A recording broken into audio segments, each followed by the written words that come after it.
Ini bab wajib menghukum, memutuskan, yakni mengikut ataupun menurut satu saksi dan satu sumpah, ataupun berdasarkan satu saksi dan satu sumpah. Dengan syaratnya Imam Muslim, dia bawa mari sini satu saja hadis ini dalam bab ni. Dengan sanadnya Imam Muslim meriwayatkan daripada Ibnu Abbas bahawa Rasulullah sallallahu alaihi wasallam telah memutuskan kes dengan satu sumpah dan seorang saksi. Ini bab menyatakan hukum hakim tidak mengubah batin, yakni tidak mengubah kedudukan yang sebenarnya. Dengan sanadnya Imam Muslim meriwayatkan daripada Ummi Salamah, beliau berkata Rasulullah sallallahu alaihi wasallam pernah bersabda, sesungguhnya kamu mengadukan perkara kepadaku, boleh jadi sebahagian daripada kamu lebih pandai berhujah daripada sebahagian yang lain. Kerana itu aku memutuskan kemenangan untuknya mengikut apa yang aku dengar daripadanya. Sesiapa yang aku berikan sesuatu kepadanya daripada hak saudaranya, maka janganlah dia mengambilnya. Kerana itu sebenarnya kerana sesungguhnya aku memberikan kepadanya sepotong neraka, api neraka. Dan ini kerana sebenarnya aku memberi sepotong api neraka kepadanya. Dengan sanad satu lagi, mithlahu supatu juga, yakni dari segi lafaz dan makna dia.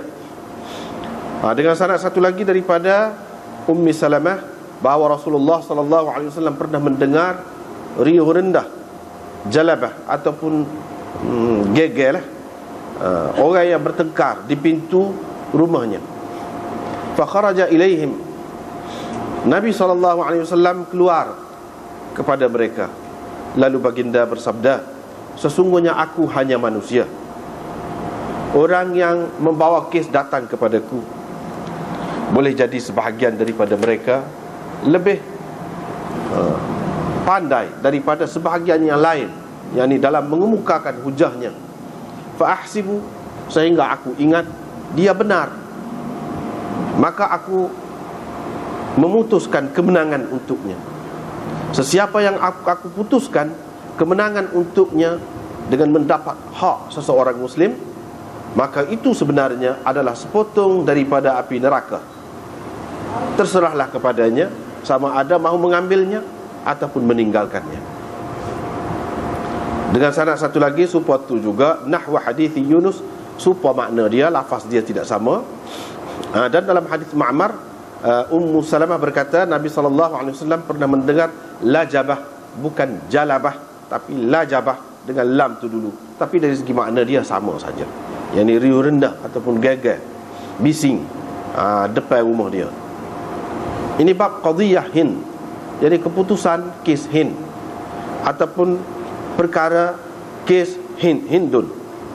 Dengan sanadnya Imam Muslim meriwayatkan daripada Aisyah, beliau berkata pernah Hindun bintu Utbah, iaitu isteri kepada Abi Sufyan, masuk menemui Rasulullah sallallahu alaihi wasallam. Maka beliau berkata, wahai Rasulullah, sesungguhnya Abu Sufyan seorang yang kedekut. Dia tidak memberikan nafkah kepadaku apa yang mencukupi untukku dan mencukupi untuk anak-anakku, kecuali apa yang aku ambil daripada harta bendanya tanpa pengetahuannya. Adakah dengan berbuat begitu saya berdosa? Rasulullah sallallahu alaihi wasallam pun bersabda, ambillah daripada hartanya dengan cara yang baik, dengan cara yang ma'ruf, yang mengikut kadar yang biasa, iaitu yang mencukupi untukmu dan untuk anak-anakmu. Dengan syaratnya Imam Muslim meriwayatkan supatu juga bihadzal isnad, supa tadi juga isi dianya. Satu lagi riwayat daripada Aisyah, beliau berkata Hindun pernah datang kepada Nabi SAW. Lalu dia berkata, wahai Rasulullah, demi Allah, tidak ada di atas muka bumi ini penghuni sebuah rumah yang aku suka mereka dihina oleh Allah daripada penghuni rumahmu. Dan tidak ada di atas muka bumi ini penghuni sebuah rumah yang aku suka Allah memuliakan mereka daripada penghuni rumahmu. Maka Nabi SAW pun bersabda, wa aidan, aku pun begitu. Walladhi nafsi biyadih, demi Tuhan yang nyawaku berada di tangannya. Kemudian dia berkata, wahai Rasulullah, sesungguhnya Abu Sufyan ini seorang lelaki yang kemas. Fahal alayya haraj, adakah menjadi kesalahan kepada saya membelanjakan kepada anak pinaknya dengan mengambil hartanya tanpa izinnya? Terus Nabi SAW bersabda, la haraja alaik, tidak menjadi kesalahan ataupun tidak berdosa engkau membelanjakan kepada mereka dengan cara yang baik. Dengan sanadnya Imam Muslim meriwayatkan daripada Aisyah lagi, beliau berkata, pernah Hindun bint Utbah bin Rabi'ah datang, yakni kepada Rasulullah. Lalu beliau berkata, wahai Rasulullah, demi Allah, tidak pernah ada di atas muka bumi ini sebuah rumah yang lebih aku suka mereka hina daripada ahli rumahmu ataupun penghuni rumahmu. Dan hari ini tidak ada di atas muka bumi penghuni rumah yang lebih aku suka mereka mendapat kemuliaan daripada ahli rumahmu ataupun penghuni rumahmu. Maka Rasulullah SAW bersabda, wa aidan, begitu juga, yakni aku, walladhi nafsi biyadih, demi Tuhan yang nyawaku berada di tangannya. Kemudian beliau berkata, wahai Rasulullah, sesungguhnya Abu Sufyan adalah seorang yang misik, sangat kemas. Fahal alayya haraj, adakah menjadi kesalahan kepada saya untuk memberi makan kepada anak pinak kami daripada harta dia, minalladhi lahu, daripada hak dia? Faqala laha, Nabi SAW bersabda, la, tidak mengapa, illa bil ma'ruf, ataupun tidak mengapa, melainkan dengan ma'ruf, ataupun tidak boleh melainkan dengan cara yang baik. Itulah beberapa 2-3 bab bab mula-mula tu ringkas sehadis. Jadi berdasarkan riwayat yang pertama, iaitu dalam bab wajib menghukum, yakni berdasarkan ataupun mengikut saksi, seorang saksi saja, dan satu sumpah, yang disumpah daripada pendakwa itu sendiri. Kita tengok apa yang Imam Nawawi sebut. Imam Nawawi kata, di dalam hadis ini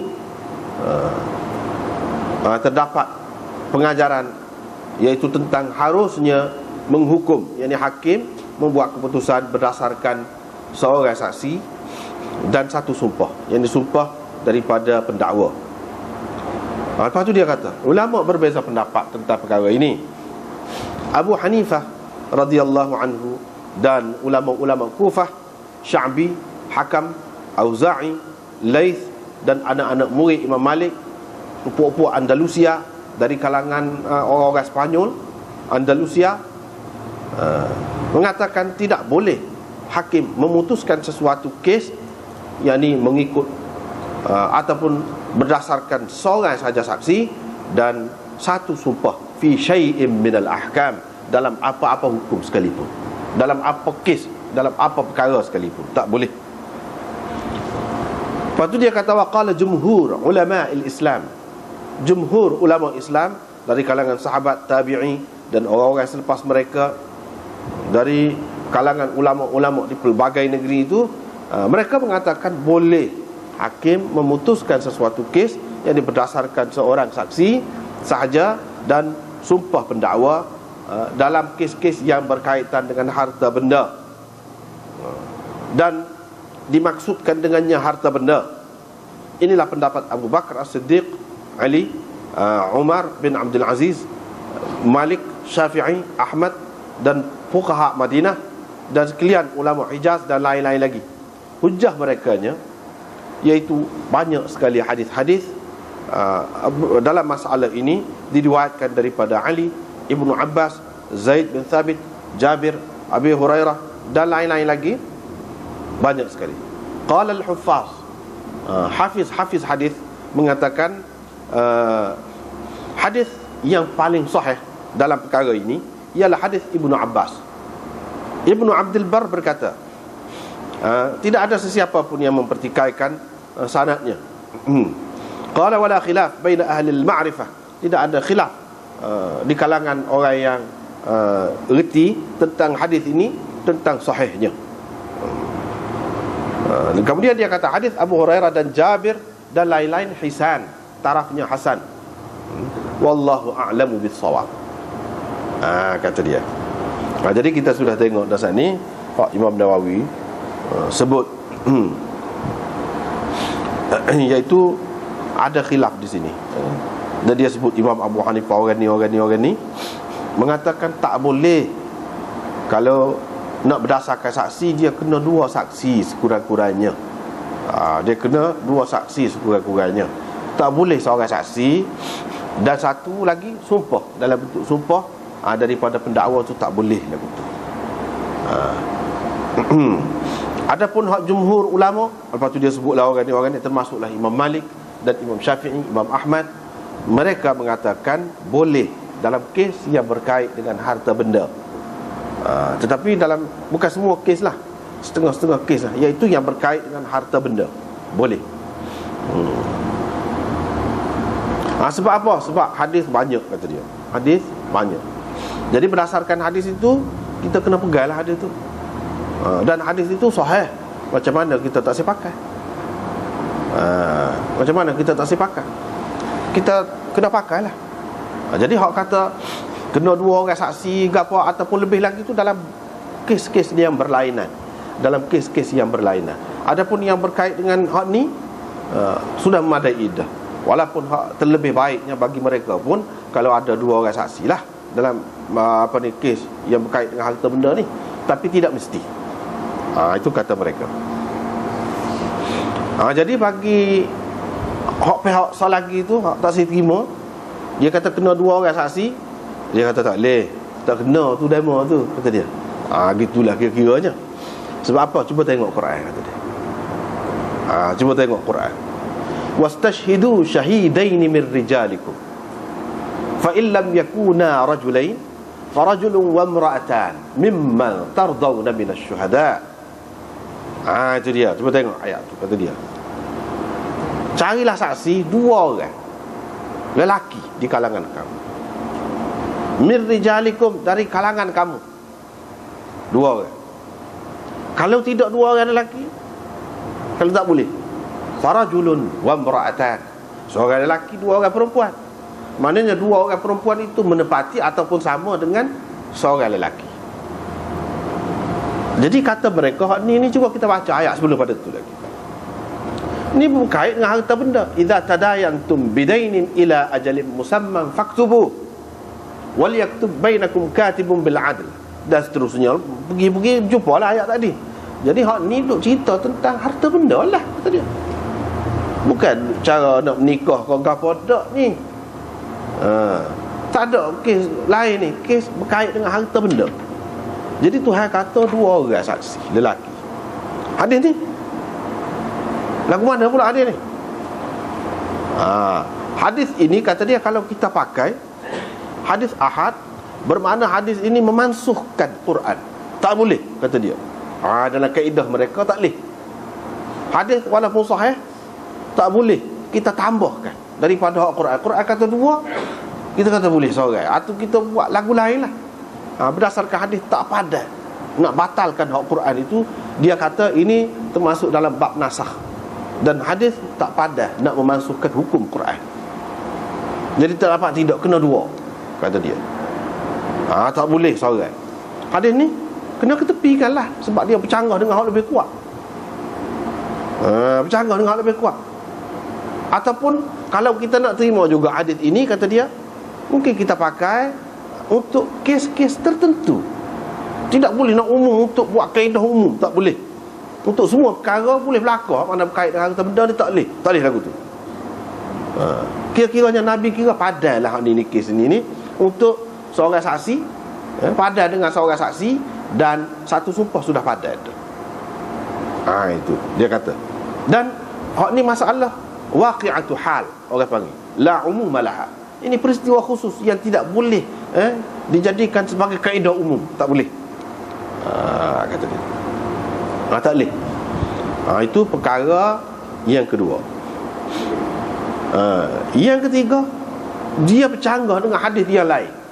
Ini dari sudut dirayah lah. Dari sudut bercanggah dengan hadis yang lain. Dia baru kemarin kan? Bukan kemarin lah. Sebelum ni kita sudah minggu lepas kita sudah baca dah al-bayyinatu 'alal mudda'i wal yaminu 'ala man ankara. Bukti perlu dikemukakan oleh pendakwa, dan sumpah adalah hak yang kena dakwa. Yang kena dakwa, yang terdakwa. Jadi sini hadis ni yang mendakwa tu pula bersumpah. Lagu mana kata? Lagu mana kata? Tak boleh. Tak boleh pergi, kata dia. Canggah dengan tu. Hadis tu perlu dijadikan asas. Kalau nak kira di antara hadis-hadis ni, hak tu kena pakai hak tu. Tak boleh hak ni. Apalagi hak ni tak sekuat mana. Ada ulama-ulama yang pertikaikan. Seperti Imam Bukhari dan lain-lain. Tak sih. Dia kata Ammar bin Dinar, tak ada. Dia tak ambil, dia tak dengar daripada Ibnu Abbas, kata hadis ini. Itu dia. Tak ada. Walaupun orang lain kata, tapi kurangnya ada dipertikaikan oleh ulama. Lepas tu dalam hadis Bukhari ada sebut, apabila seorang sahabat tu dakwa, dia kata ni memang hak dia. Lepas tu Nabi SAW kata syahidaka au yaminuhu. Sama ada buat mari dua orang saksi ataupun dia bersumpah. Hak kamu dakwa, orang yang kamu dakwa. Hak tu kes tu berkait dengan harta benda. Nabi minta dia buat mari dua orang saksi. Kalau kamu tak boleh buat mari, kalau kamu itu tak boleh buat mari dua orang saksi, dia bersumpah. Sumpah tu maknanya hak kena dakwa. Tu dia. Hadis tu sesuai dengan kaedah umum tadi, iaitu hak kena bersumpah tu hak kena dakwa, bukan hak yang mendakwa. Nabi minta dua orang saksi. Hak tu lebih kemah lagi, kata dia. Tak boleh. Hak ni tak boleh. Itu hujah dia. Tak apalah. Itu di satu pihak. Di pihak yang lain pula, dia kata dalam ayat itu kata dua orang saksi tu kena mari dua orang saksi lelaki ni. Lepas tu kalau tidak boleh dua, seorang lelaki. Kalau ada seorang lelaki, kalau perempuan kena dua orang.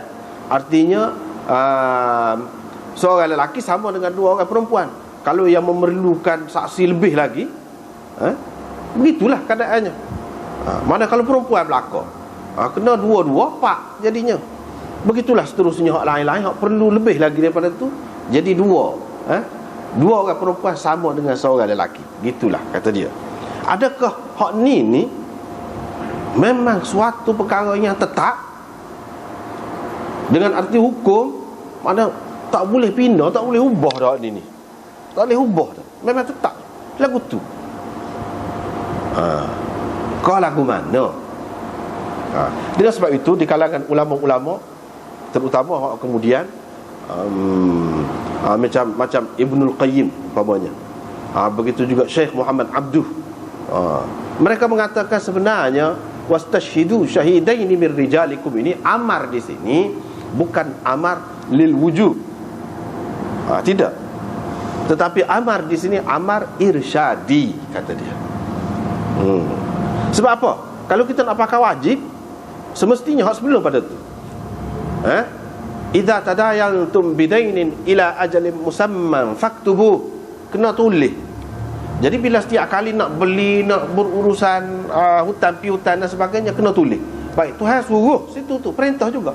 Apakah semua orang kata wajib kena tulis? sehingga tak sah nak jual beli. Ada kau kata gitu?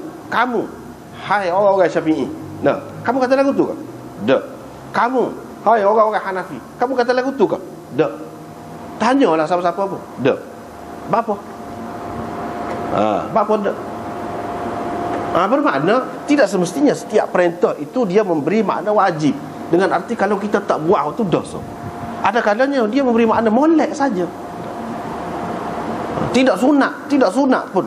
Hanya ini anjuran Nabi ataupun bimbingan Nabi dari segi kebaikan, untuk kebaikan umat dia, dalam penghidupan dia, dalam urusan kehidupan dia. Apa yang baik, buat lagu itulah hak terbaik ni. Maknanya kalau jual beli ada resik, ada gapo, tu bolehlah tu. Itu anjuran untuk kebaikan kita di dunia ni, supaya kita jadi selamat daripada tertipu dan sebagainya, teraniaya mana-mana pihak. Bolehlah kalau buat lagu tu. Tapi adakah wajib? Tidak. Dan kalau tak wajib hak tu, hak ni, selepas hayat tu hak ni pun lagu tu juga dia kata irsyadi juga, untuk kebaikan. Untuk kebaikan. Jadi ulama yang kata seorang lelaki sama dengan dua orang perempuan tu, makna dia buat kesimpulan perempuan ni kurang. Kurang. Dari segi agama dia kurang, dari segi akal dia kurang. Gitulah dia buat kesimpulan. Sebab itu tak boleh. Tetapi ni ulama-ulama yang lain, di pihak yang lain, dia kata tidak. Ayat ni bukan maksud gitu. Bukan nak menunjukkan perempuan itu kurang dah. Kalau kurang, semua dah kah? Semua. Adalah hak kurang tu. Orang lelaki pun ada juga hak kurang. Dalam sesuatu kes mesti kau hak lelaki tu lebih kemah lagi daripada hak perempuan? Tak mesti. Tak mesti berlaku tu. Dengan sebab itu Syekh Muhammad Abduh, Syekh Muhammad Abduh dan ramai lagi yang lain-lain, Syekh Shaltut, Ibnul Qayyim kalau hak lebih dulu, dia kata tidak. Ayat ni tidak kena mengena nak ayat orang perempuan tu kurang ke apa, tak nak kena mengena. Ni nak ayatnya, dia kata orang perempuan oleh kerana dia tidak biasa dalam urusan jual beli ni pada masa tu, maka dia mudah terlupa. Sebab itulah dalam ayat selepas pada tu, kalau kita perhati, antadilla ihdahuma fatudzakkira ihdahuma al-ukhra. Takut-takut salah seorang daripada hak dua tu terlupa, hak seorang lagi boleh mengingatkan dia. Oleh kerana tidak biasa, mudahlah terlupa. Tapi kalau dia biasa, dia tu accountant, di bank, hak ni orang biasa, sebab dia lebih tahu tentang bab niaga. Hak ni ahli perniagaan, dia tahu tentang niaga, walaupun dia perempuan. Hak ni orang biasa, lelaki biasa. Takkan kita nak ketepikan dia, nak kata sama-sama dia mesti kurang, dia mesti kena dua.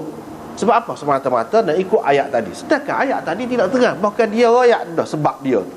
Sebab mungkin hak ni terlupa. Lagu mana boleh berlaku kemungkinan itu? Apabila seseorang itu kurang biasa dalam bidang tu, ataupun tidak mahir dalam perkara tu.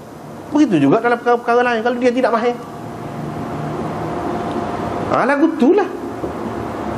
Tidak mutlak ni. Ini untuk kebaikan kita di dunia. Jadi pada masa tu kalau orang perempuan tidak terlibat dalam perkara tu, memanglah perlu tak padas orang. Tapi kalau sudah terlibat, lagu lain cerita ni. Kalau perempuan tu memang arif tentang perkara tu, lagu lain dah cerita dia. Hukumnya lagu lain. Jadi siapa kata mesti macam Imam Abu Hanifah Sanida, orang-orang sependapat dengan dia, dia kata dua orang saksi tu dalam ayat tu, kata dia. Sebab itu hadis ni tak boleh pakai. Siapa aja dia tak boleh pakai hadis ni. Sebab apa? Sebab dia ikat. Mesti kalau kena saksi kena dua. Padahal kalau kita pakai hadis ni boleh seorang. Menunjukkan hak dua situ bukan mesti. Bilangan tu dua tu, bahkan bergantung kepada keadaan. Misalnya sini seorang dalam hadis ni, dah hak ni sahih ni, walaupun Imam Bukhari tak terima, itu mengikut syarat dia. Tapi mengikut Imam Muslim, imkan liqa di antara Ammar bin Dinar dengan Ibnu Abbas sudah mencukupi untuk menjadikan hadis itu sahih mengikut syarat dia. Tapi Imam Bukhari tidak boleh imkan liqa, mungkin bertemu, kemungkinan saja bertemu, tak boleh.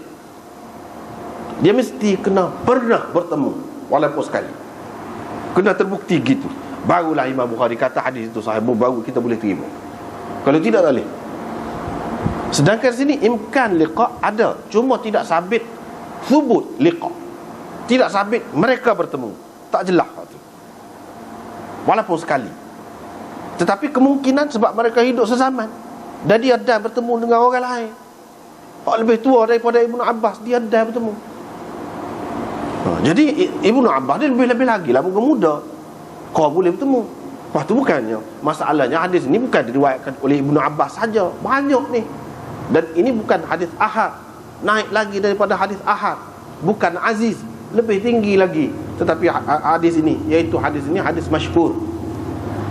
Hadis masyhur, mana di setiap lapisan perawi-perawi dia tu 3 orang. Tak kurang daripada 3. Tak kurang daripada 3. Di setiap lapisan, di kalangan sahabat ramai ni sebut dah nama ni, bukan 3. Hak bawah tu tidak kurang daripada 3. Sampailah kepada Imam Muslim, tak kurang daripada 3. Walaupun tidak sampai ke peringkat mutawatir, maknanya kita yakin hak lagu ni tak mungkin seraman ni mereka boleh pakat berdusta, tidaklah sampai ke peringkat tu. Tapi ramai juga. Ia bukan ahad lagi kalau setara ni. Kalau hak ahad ni, di setiap peringkat tu seorang-seorang, ataupun mana-mana peringkat ada seorang. Peringkat ni ramai 2, 3. Peringkat ni ada seorang. Adalah dalam silsilah tu seorang di satu peringkat ahad. Jadi hak ahad itu lagu tu, ni bukan. Dengan sebab itu ulama-ulama besar, imam-imam mujtahidin pakai hadis ni. Dan bila pakai hadis ni menunjukkan hak dalam Quran itu tidak sebagai wajib. Mana untuk mengikat kita dengan bilangan dia tu, tidak 2 orang ke apa, tidak. Barulah nampak. Lepas tu hak ni dalam bab ni Imam Syafi'i, Imam Malik ke apa terima ni, seorang saksi sudah madai kalau disokong dengan sumpah pendakwa itu. Pakailah hadis ni, boleh pakai hadis ni. Jadi dalam kes yang lain, cuba kita tengok, banyak lagi kes-kes yang lain di mana orang perempuan seorang saja boleh. Seorang orang perempuan dia jadi saksi, boleh. Misalnya dalam kes yang berkait dengan darah ke, berkait dengan kelahiran ke, itu saksi orang perempuan sama dengan lelaki. Bahkan lelaki dalam perkara macam tu mungkin lebih jauh untuk terlibat. Hak lebih mudahnya ataupun lebih banyak terlibatnya perempuan. Dalam kes yang seumpama ini, semua ulama terima. Syafi'i ke, Hanafi ke, mana-mana ke terima, seorang pun boleh. Kalau boleh seorang, apa? Dah dalam ayat tu kata kena 2.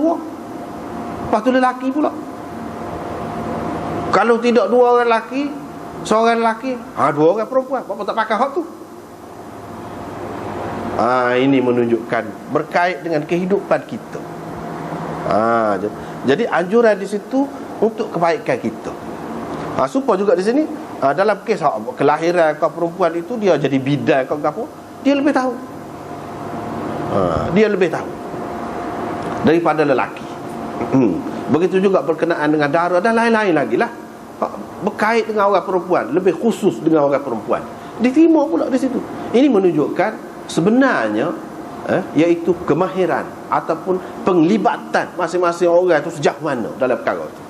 Bukan pada bilangan tu, tidak pada bilangan. Tapi kalau kita terikat dengan bilangan, susah. Tak pakai juga.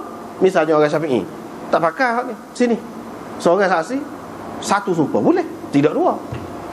Orang Hanafi dalam kes hak perempuan saat ni, dia pakai juga seorang.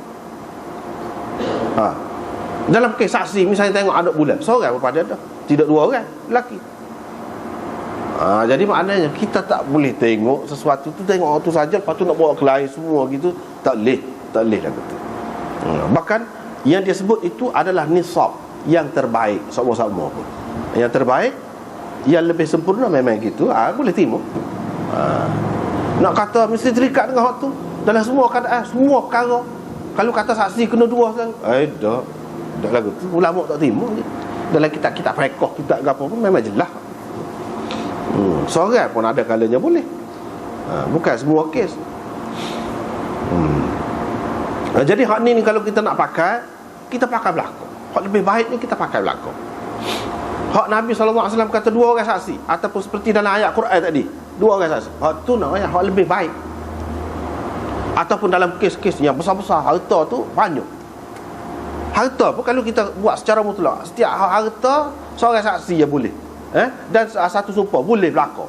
Hak berjuta pun. Adakah patut?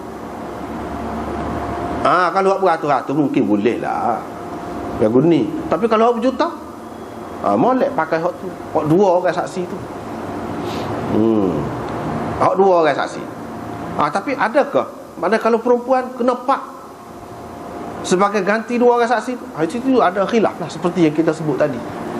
Pada anaknya yang lebih nampaknya iaitu sejauh mana ke penglibatan orang tu, tak kira lelaki, tak kira perempuan.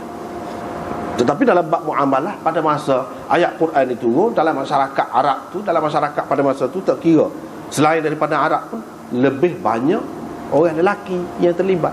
Orang perempuan tak banyak ambil tahu. Sampai sekarang ni pun gitu.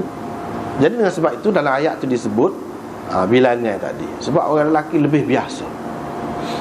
Bukan maknanya nak terikat dengan hak tu, nak mengatakan sehingga kita dapat simpulkan di situ orang perempuan ni memang lemah.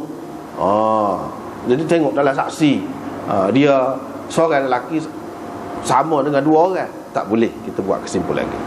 Walaupun ada yang membuat kesimpulan gitu, tetapi kalau kita periksa betul, tidak tepat. Bahkan ada kalanya orang perempuan lebih kuat ingatannya daripada lelaki. Kalau nak kira dari segi ingatan semata-mata, ada kalanya pula dalam kenyataan, kalau kita tengok sama-sama, orang perempuan lebih tahu dalam perkara tu sebab dia terlibat dengan benda tu. Hak lelaki tak, dia tak ada kena-mengena dengan tu.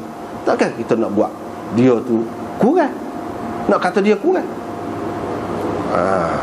Dengan sebab itu, kalau kita faham hukum Islam ni, dia tidak jenis beku, bahkan dia boleh berkembang. Dia boleh berubah mengikut keadaan, mengikut ijtihad, pemikiran ulama-ulama. Senang. Apalagi ada kaedah. Tidak semestinya kalau perintah tu memberi makna mesti. Tak mesti. Begitu. Bahkan banyak perintah ni, banyak makna dia perintah. Begitu juga larangan. Tidak mesti makna wajib ataupun haram, tak mesti. Banyak lagi kemungkinan yang lain.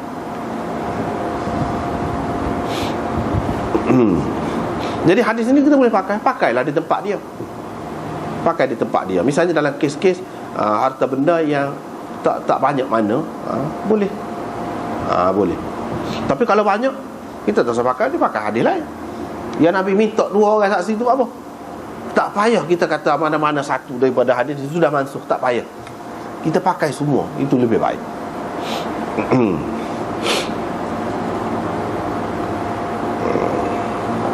Habis itu. Ini bab menyatakan hukum hakim tidak mengubah batin ataupun hakikat yang sebenar bagi sesuatu.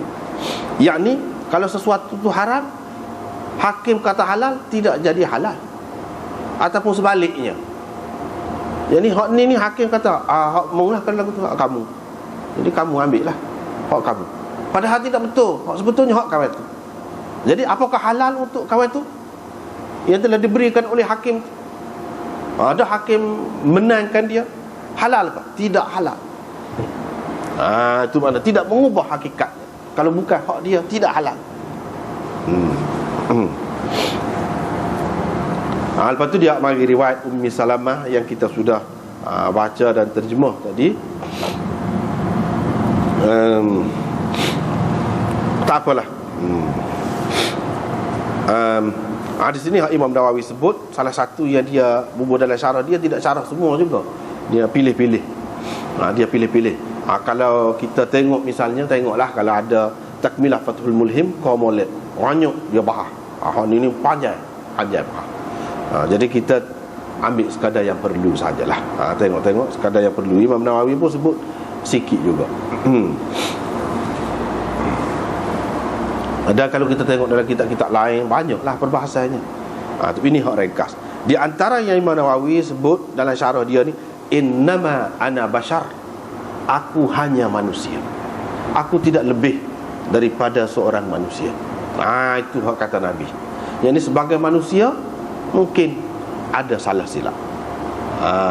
Mungkin ada salah silap. Adalah sifat-sifat kemanusiaan itu. Misalnya hak sebagai manusia boleh sakit, seperti orang lain sakit, dia sakit. Orang lain lapar, dia lapar. Orang lain suka, dia pun suka juga benda tu. ataupun orang lain tak suka, dia tak suka juga. Orang lain sakit, dia sakit juga, dan sebagainya lah. Jadi hak manusia yang boleh ada pada nabi-nabi ini, iaitu yang tidak mencacatkan kedudukannya sebagai nabi. Kalau mencacatkan kedudukannya sebagai nabi, ataupun menyebabkan orang tidak mungkin pergi dekat dia, orang akan menjauhi dia, misalnya gila, itu pun hak manusia juga, sifat manusia juga tu, boleh berlaku kepada manusia. Tak boleh. Tidak ada seorang nabi pun gila, walaupun untuk sebentar. Tak ada. Itu akidah tu. Walaupun dia kata aku manusia, entah kata aku manusia dalam Quran pun kata, Tuhan suruh kata nabi ni manusia, innama ana basyarum mithlukum, misalnya dalam Quran. Apakah makna mithlukum? Supaya kamu semua hak berlaku pada kamu berlaku juga kepada aku? Tidak. Tidak. Ataupun penyakit yang teruk sangat yang menyebabkan misalnya bau busuk, kau jadi orang tak boleh masuk dekat. Tak boleh. Tak ada. Lepas tu hak cerita Nabi Lut, dan apa nama ni, Nabi ada kena sakit gitu gini. Nabi Ayub, Nabi Ayub yang kena sakit kulit berat tu kan, siapa bau busuk, itu Israiliyat, tak boleh pakai. Dia ada sakit tu, tapi tidaklah sampai begitu. Tidaklah sampai begitu. Seperti yang digambarkan dalam riwayat Israiliyat itu, siapa bini dia akhir sekali tinggal bini dia seorang, lari-lari belakang, tak boleh pergi dekat dia. Tak ada lagi. Tak boleh terima. Tak boleh terima. Jadi hak ni hak lain-lain lah, sekadar hak lain-lain. Imam Nawawi kata Nabi SAW sebut gini dulu ni untuk mengingatkan kepada keadaan manusia itu, iaitu manusia dia tidak mengetahui perkara ghaib. Itu sifat manusia biasa. Hak ni pun ada juga pada Nabi, kecuali hak Allah SWT bagi tahu. Dan rahsia-rahsia sesuatu tanpa Allah SWT bagi tahu, tak boleh. Jadi kalau dia raya hak tidak boleh dicapai oleh orang lain tu, semestinya dia dapat tahu daripada Allah. Kita panggil wahyu. Semestinya gitu. Itu yang pertama. Yang kedua, harus berlaku kepada Nabi itu apa yang berlaku kepada orang lain. Hak kita kata tadi lah. Itu yang kedua. Yang ketiga, dalam bab hukum ni, dia boleh serupa dengan orang lain juga. Sekadar tu je. Dalam bab memutuskan hukum, iaitu mengikut al-zahir. Mana Rasul dikira tidak bersalah kalaulah dikatakanlah dia salah lah. Hak sebenarnya dalam memutuskan sesuatu kes, dia tidak bersalah. Sebab apa? Hak sarair ataupun hak batin, hak sebenarnya, hakikat sebenarnya, itu Allah sahaja yang tahu. Jadi kalau dia hukum mengikut zahir, serupa dengan orang lain, tak apa. Jadi Nabi akan menghukum mengikut bukti, saksi, sumpah dan seumpamanya, iaitu hak zahir lah, hak zahir. Ini dia sebut. Misalnya Nabi SAW kata, aku diperintahkan supaya memerangi manusia sehingga mereka mengucap la ilaha illallah. Dan hadis yang kita sudah jumpa dah dulu tu,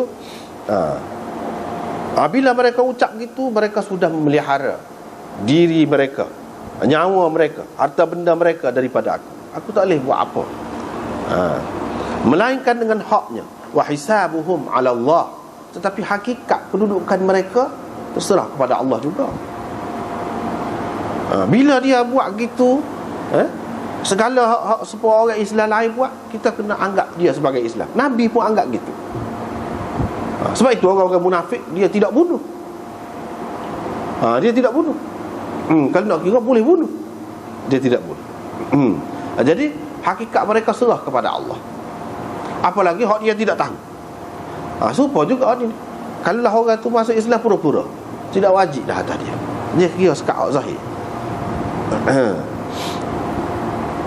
Tak boleh dah nak ceroboh mereka, nak pergi perangi mereka, tak boleh. Seperti juga. Begitu juga dalam hadis mutala'inain, dua orang yang berli'an. Dulu kita sudah jumpa dah dulu.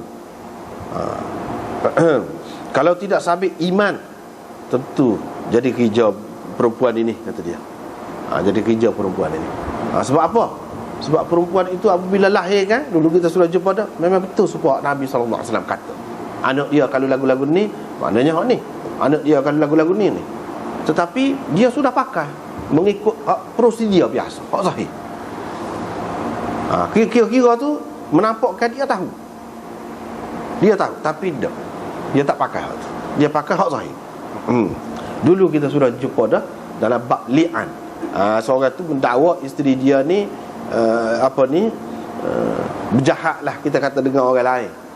Berjahat dengan orang lain. Jadi isteri dia menafikan. Jadi kan dalam bab li'an tu sampai akhirnya bercerah, hak ni sumpah 4 kali. Dan yang kelima murka Allah atas dia, gini-gini. Jadi itu kita sudah bincang dah dulu. Nabi SAW dalam satu kes dia rayak, orang ni kalau anak dia nanti beranak ni gini, bermakna gini.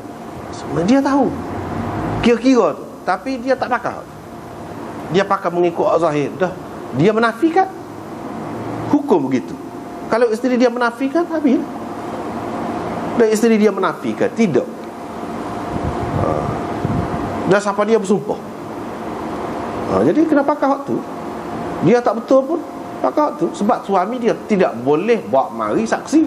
Yang cukup semata-mata dakwah dia saja. Itu kita sudah jumpa dah.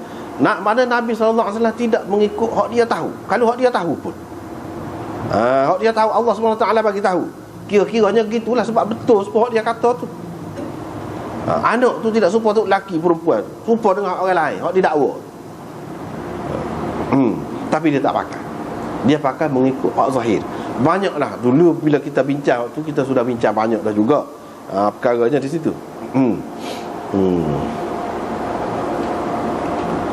Jadi apa tujuan berlaku begini ni? Iaitu supaya Nabi ni menjadi contoh dan dituruti dalam bab kehakiman ini juga. Mana supaya hakim kemudian tidak berasa duka cita, asalkan dia sudah mencurahkan usaha dia, tenaga dia untuk mencari yang benar. Lepas tu kalau tersalah, dia tidak lagi berdosa. Itu satu perkara. Yang kedua, dan hakim hak kemudian ni pun lagi-lagilah kena pakai yang ni bukti, saksi ke apa tu. Sebab Nabi SAW sendiri pun pakai hak tu, apa lagi orang lain.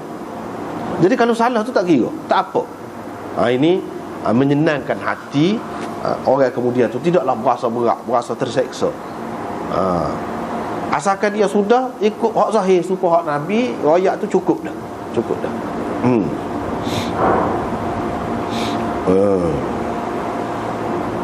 Ini semua apa? Tidak boleh kita kata royak gitu saja. Tidak memadai. Sebab kita kata Nabi boleh royak, kamu boleh nikah, boleh gitu gini, tapi dia tak nikah, kita tak akan puas hati. Boleh jadi setengah-setengah orang boleh puas hati, tapi bukan semua akan puas hati. Dia akan kata kira-kiranya ni sebab Nabi tak nikah tu, maknanya tak nikah tu lebih molek lagi lah untuk mendekatkan diri kepada Allah. Kalau tak nikah tu lebih molek lagi. Boleh jadi orang akan faham gitu. Sebab tu dia nikah. Walaupun perkahwinan tu mana termasuk dalam hal dunia lah, kita kata. Jadi berlaku kepada dia, dia buat itu ada kalanya untuk maksud sani, supaya lebih tenang hati pengikut dia. Jadi setara Nabi hak boleh tahu. Kira-kiranya mana tak ada kepastian di sini. Kalau Nabi buat keputusan salah, kita kata Allah SWT tegur. Dalam kes ini tak ada. Mana hak lain lebih-lebih lagi lah. Setara Nabi hak dapat wahyu tu, Allah SWT tak bagi semua wahyu, tidak bagi tahu. Dan kalau salah pun dia kira tak apa di sini. Dalam bab ijtihad lain cerita, ini bab hukum, memutuskan kes, hak kes mahkamah, kita kata. Tujuan dia nak menyenangkan hati hak kemudian tu, lagu itulah kedudukannya. Berbeza dengan kalau hakim tu tahu salah, itu lain cerita. Tahu dah ni memang salah, itu memang dosa lah dia. Kalau dia tidak tahu, semata-mata berdasarkan bukti dan saksi hak zahir ni, maka padas kat tu. Padas kat tu. Itu sebab Imam Nawawi kata, tidakkah, kata dia, jadi bercanggah ni kalau orang kata Nabi ni kan, dia tidak dikekalkan dia tu di atas kesalahan. Yang ni dia tidak berterusan di atas kesalahan. Kalau dia salah, Allah SWT tegur kan begitu kan, mengikut kaedahnya. Imam Nawawi pun sebut ulama usul ke apa, dia kata memang gitulah kata dia. Tetapi hak ni hak berkait dengan ijtihad dia. Ijtihad dia pula hak berkait dengan agama. Hak tu sepakat semua kata memang lagu tu. Allah SWT tidak akan biarkan dia di atas kesalahan. Tapi kalau tidak gini, hak bukan berkaitan dengan ijtihad, masalah hukum hakam ni, agama ni, tapi berkait dengan keputusan mahkamah ni tak termasuk kata dia. Gitu. Dia kata wa ammal ladzi fil hadis fa ma'nahu idza hakama bighairi ijtihadin. Yani kalau Nabi SAW membuat keputusan bukan melalui ijtihad, tetapi melalui benda lain yang juga diakui oleh agama, Allah SWT akui, misalnya bayyinah, bukti, saksi, sumpah dan lain-lain. Nabi SAW pun buat keputusan dengan hal tu. Jadi sumpah tu sumpah palsu, misalnya kita kata salah lah. Hak ni boleh jadi akhir-akhirnya Allah SWT tidak akan tegur dia. Gitu. Tidak tegur kalau salah. Boleh jadi ada juga tegur. Kita tengok dalam setengah-setengah perkara tak ada juga ditegur, tapi tidak semua. Tujuannya nak ayatnya orang lain hak tidak dapat wahyu lebih-lebih lagi lah, sepatutnya dia berasa tak apa. Sebab Nabi ni pun Allah SWT tak tegur, dan dia suruh pakai hak zahir tu. Bila orang kata panggil saksi palsu, misalnya kita saksi dusta, zahirnya bila kita tengok saksi tu molek, tak ada apa, pakai. Kena pakai tu. Tak boleh mengabaikan saksi. Tak boleh kita kata saksi pun kita tak sepakai juga. Lagu tu kucah habis lah sistem. Tak boleh. Dah kita kata dah sumpah, kita terima dah sumpah, dia sumpah pun kita tak sepakai juga. Lagu mana? Tak boleh. Jadi Nabi sendiri pun pakai, orang lain lagi lah kena pakai. Maksudnya gitu. Dalam kes-kes hak lagu ni, hak bukan berdasarkan ijtihad dia, tapi sabit berdasarkan agama terima juga hak tu melalui cara lain, hak tu tidak semesti ada teguran daripada Allah Subhanahu Wa Taala. Boleh jadi Nabi tu salah. Hak tu maksud sini. Dan orang tu hak sebenarnya dia buat salah, dia kata, tengok Nabi, dia pun kata aku betul. Kau sesak dia. Kau teruk dia, kufur dia apabila dia buat gitu. Jadi gitu. Jadi orang beriman dia faham mana benda ni. Kalau setara ni mungkin Nabi tak tahu mengikut sahih, kita tetap percaya kepada Nabi sallallahu alaihi wasallam. Hak ni cerita lain. Hak ayat Quran hak lain-lain tu cerita lain hak tu. Gitu. Fahadha idza waqa'a minhu ma yukhalifu zahiruhu batinahu la yusamma al-hukm khata'an. Orang tak panggil salah ni. Kalau nak kira salah, hak sebenarnya tidak salah. Bahkan hukum itu betul dah, mengikut saluran dia tu betul dah. Cuma salah dari segi hak hakikat sebenar. Nak kata salah semua sekali dah. Dari segi prosedur dia tu betul dah. Jadi hak dibebankan Nabi SAW nya sekat tu, ditaklifkan kepada dia dalam masalah ni sekat tu, iaitu kena beramal, kena menghukum mengikut saksi dua orang misalnya. Baik, kalau saksi itu saksi yang dusta atau seumpamanya, fataqsir minhuma, kesilapannya bukan kesilapan Nabi, kesilapan orang tu lah. Gitu. Kesilapan hak tu saksi tu, bukan kesilapan dia. Dia silap dah dari segi hukum. Tapi kalau kita tengok dari segi hakikat dia tu, bila saksi tak betul, maknanya dakwaan tu tak betul dah lah. Sebab tu kita boleh kata juga dari satu segi tak betul tu, dari segi hakikat tu. Dan kalau lagu ni dia boleh ke dia pun, walaupun Nabi sendiri pun bui, Nabi kata dah kan aku bui neraka ke dia tu, mana tak betul lah. Tak betul lah. Gitu. Dia tak boleh ambil.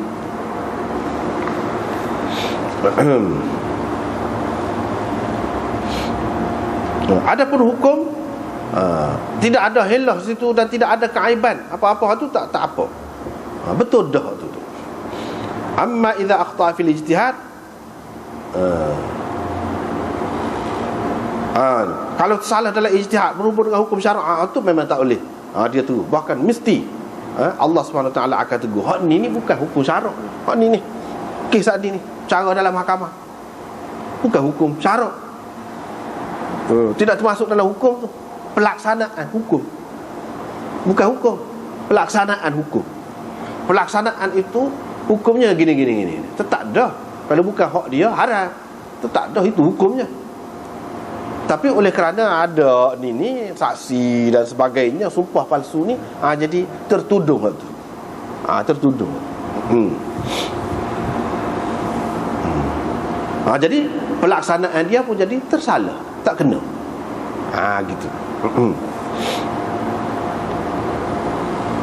Baik.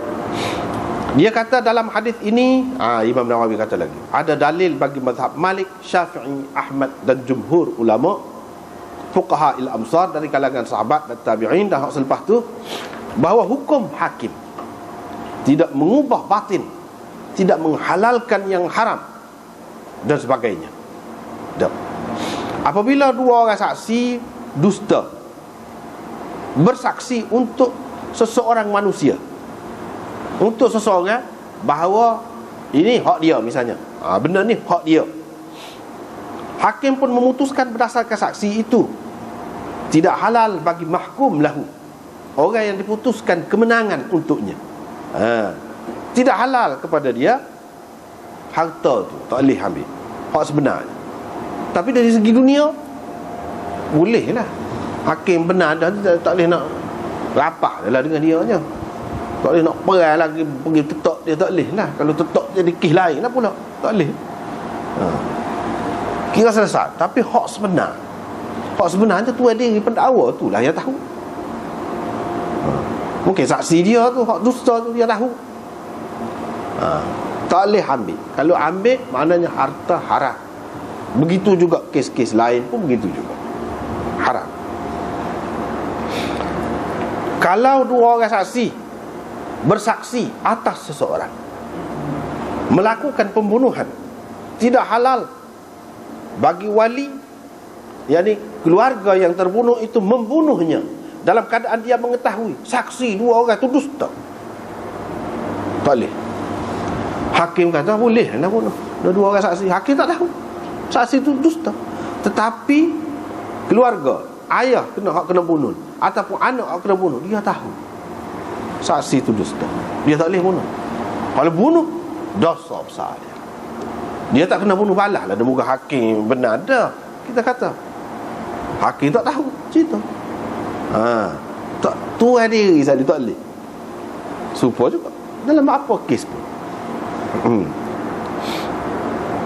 Kalau dua orang saksi dusta bersaksi bahawa satu orang tu dia cerah bini dia, cerah bini dia, tidak halal kepada orang yang tahu dua orang saksi ni dusta untuk mengahwini perempuan itu selepas daripada qadi memutuskan cerah dah lah, dan bukan dua orang saksi ada, jadi kamu jatuh, tolak dah lah, betul sungguh lah.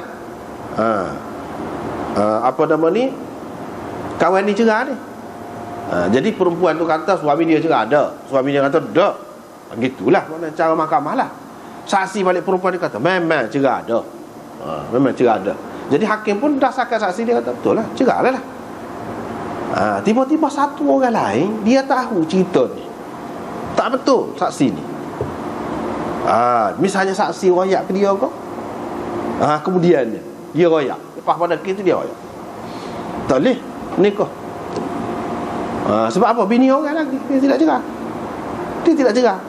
Kalau kata cerah tadi, walaupun naik mahkamah dah tubik aja, orang yang tahu tak boleh nikah.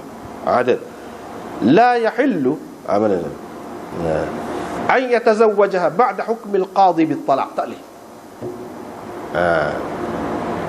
Tapi Abu Hanifah kata dia nak erat, nak tolak Imam Abu Hanifah. Hukum hakim menghalalkan furuj, tidak amwal. Kata dia ada beza. Imam Abu Hanifah ni banyak benda pelik-pelik dia ni. Pelik-pelik kalau kita perhati ni, tak serupa sama.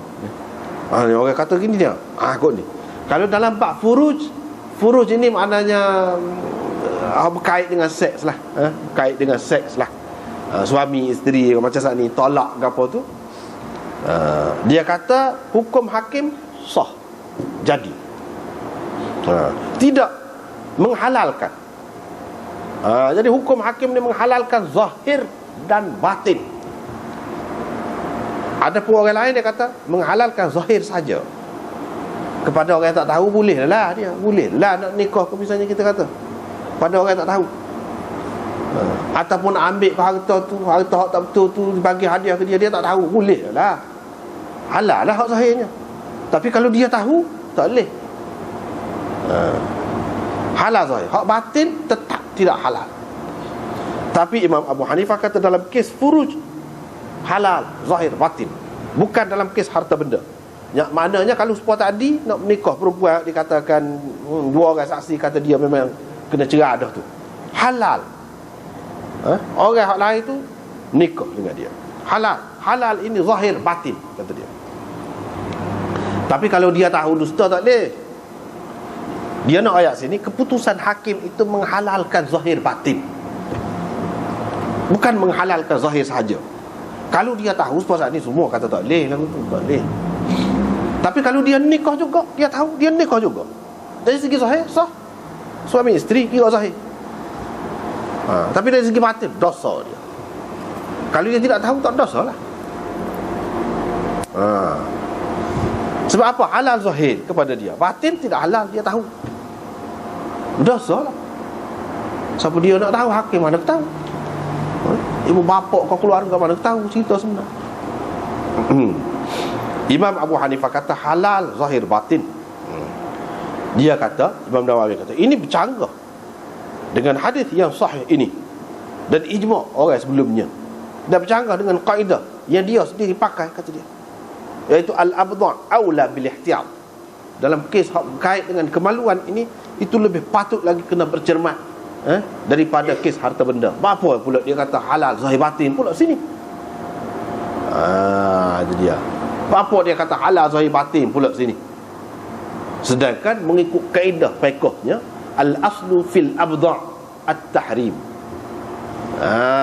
Dalam kes hak berkait dengan kemaluan ni, mula-mula kita kena letak haram dulu, kecuali kalau ada dalil tidak haram, barulah boleh.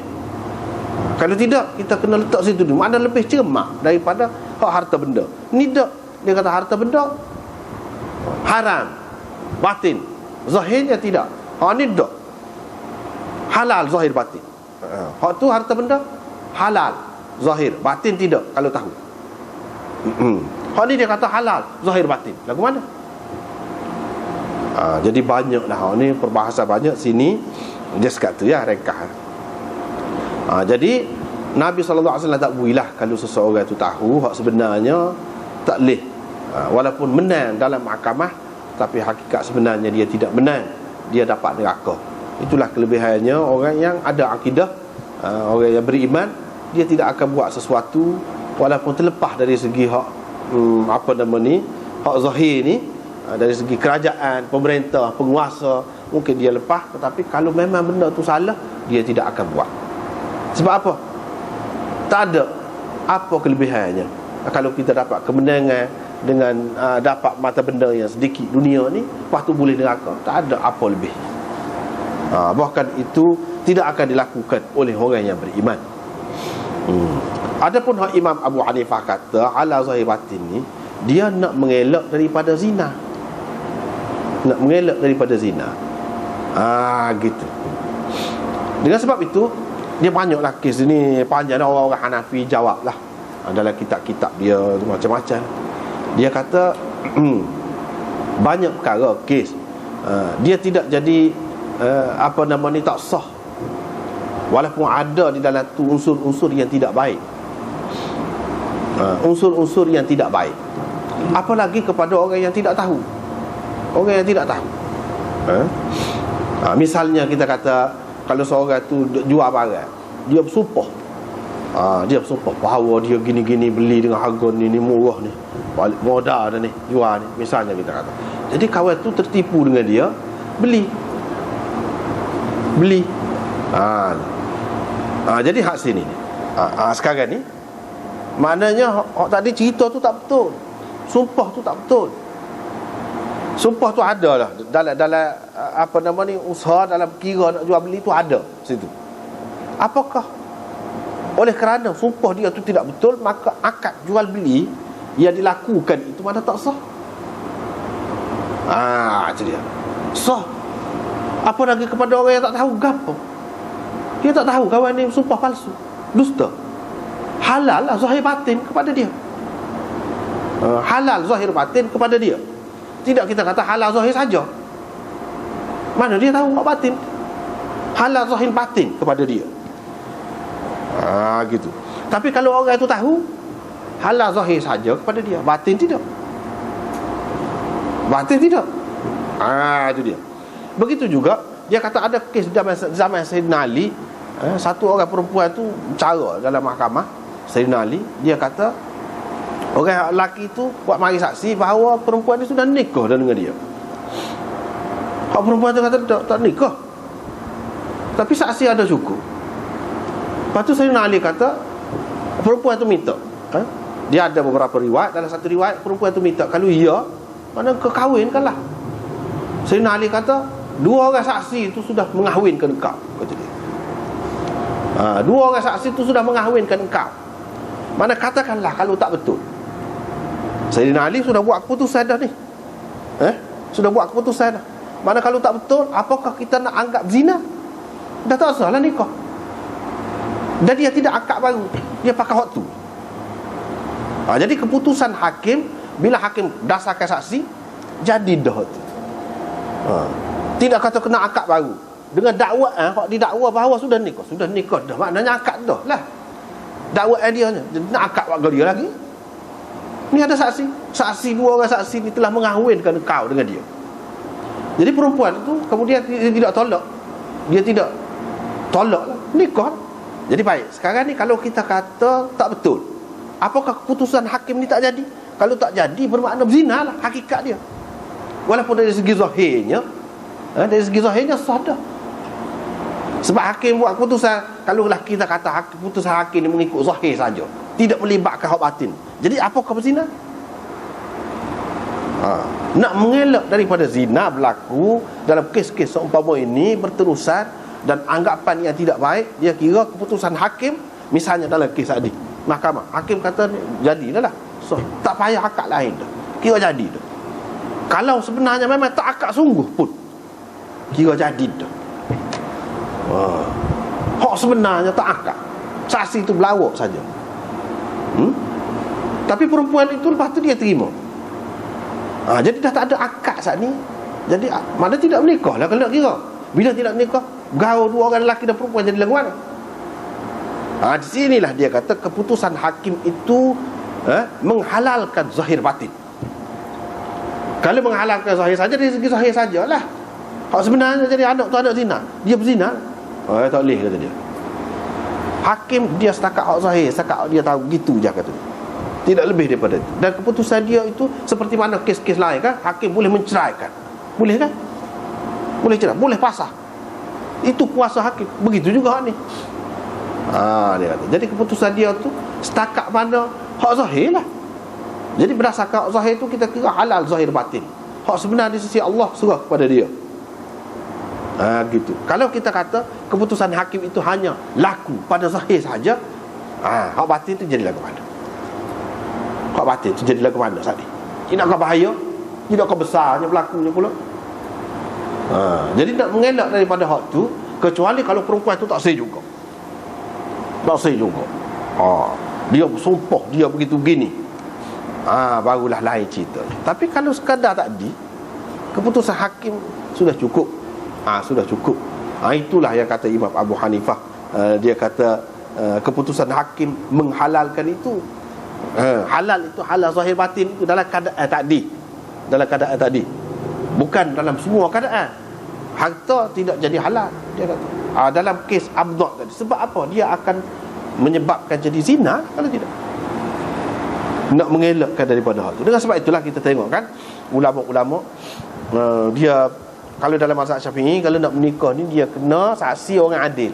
Kalau tidak adil, Tak sah nikah. Bak sekarang ni payah nak cari orang adil setengah-setengah tepat tu, nak cari orang juru cukup syarat payah. Lepas tu jadi dah tak cukup. Jadi zina hakikat, kira hakikat. Akan nak kira kan.